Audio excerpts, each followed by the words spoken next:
धीरे धीरे शाम ढलती जा रही थी। अंधेरा गहराता जा रहा था। बुद्ध के शिष्यों के चेहरों पर थकान साफ झलक रही थी। बुद्ध समझ चुके थे कि शिष्यों को विश्राम की ज़रूरत है, अतः उन्होंने एक सुरक्षित स्थान देखकर शिष्यों को रुकने का आदेश दिया। कुछ समय पश्चात एक शिष्य ने बुद्ध से प्रश्न किया, भंते, क्या विद्या को किसी से बलपूर्वक भी सीखा जा सकता है? कदापि नहीं। विद्या को केवल सेवा भाव से ही सीखा जा सकता है। इसी संबंध में मैं तुम्हें एक बहुत ही बलशाली राजा की कथा सुनाता हूँ। ध्यान से सुनो। बुद्ध ने शुरू किया। एक फ़कीर था। वह जंगल में घास फूस की कुटिया बनाकर रहता था। उसे एक विद्या आती थी। वह पीतल को सोना बना देता था। लेकिन इस विद्या का प्रयोग वह तभी करता था जब उसे उसकी बहुत आवश्यकता होती थी, और वह भी गरीबों के फ़ायदे के लिए। एक दिन एक बहुत ही गरीब ब्राह्मण उसके पास आया। उसको अपनी लड़की का विवाह करना था और उसके पास एक फूटी कौड़ी भी नहीं थी। उसने फ़कीर को अपनी परेशानी बताई। फ़कीर ने समझ लिया कि यह सचमुच परेशानी में है।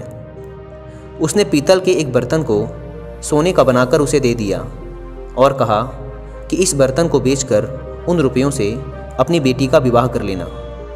ब्राह्मण उस बर्तन को लेकर एक सुनार की दुकान पर गया। जब उसने सुनार को वह बर्तन दिखाया तो सुनार को संदेह हुआ। ऐसे फटे हाल आदमी के पास सोने का बर्तन हो ना हो, यह राजा का ही है। सुनार उसे पकड़कर राजा के पास ले गया।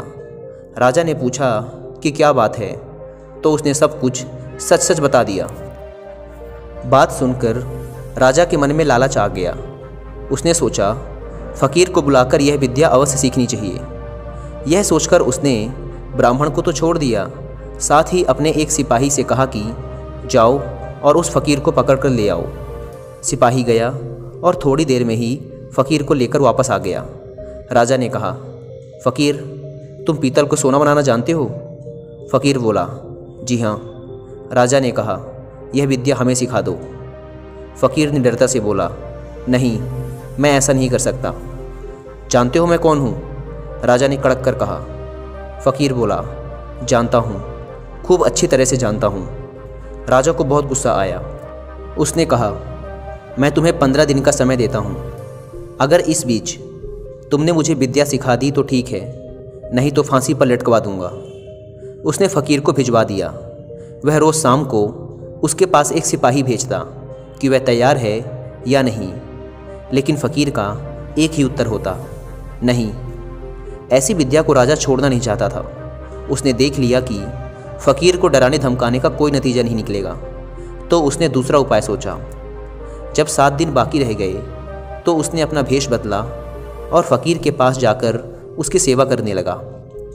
उसने फ़कीर की इतनी सेवा की कि फ़कीर खुश हो गया। फ़कीर ने पूछा, बोल तू क्या चाहता है? राजा ने कहा, मुझे आप वह विद्या सिखा दीजिए जिससे आप पीतल से सोना बना देते हैं। फ़कीर ने उसे विद्या सिखा दी और कहा, देख, इसका इस्तेमाल दीन दुखियों की भलाई के लिए ही करना। राजा अपने महल में आ गया। 15वें दिन उसने फ़कीर को बुलाया और कहा, बोलो, विद्या सिखाने को तैयार हो या नहीं? फ़कीर ने कहा, नहीं। तो तुम्हें फांसी लगवा दूं? ज़रूर, फ़कीर ने कहा। तब राजा ने गर्व से हंसकर कहा, जिस विद्या का तुम्हें इतना घमंड है उसे मैं जानता हूँ। इतना कहकर राजा ने एक पीतल के बर्तन को सोने का बनाकर दिखा दिया। फ़कीर ने कहा, राजन, तुमने यह विद्या किसी की सेवा करके सीखी है। विद्या कभी भी डरा धमकाकर हासिल नहीं की जा सकती। सभी शिष्य कहानी का अर्थ समझ चुके थे। इसके पश्चात सभी ने एक साथ भोजन किया और विश्राम करने लगे।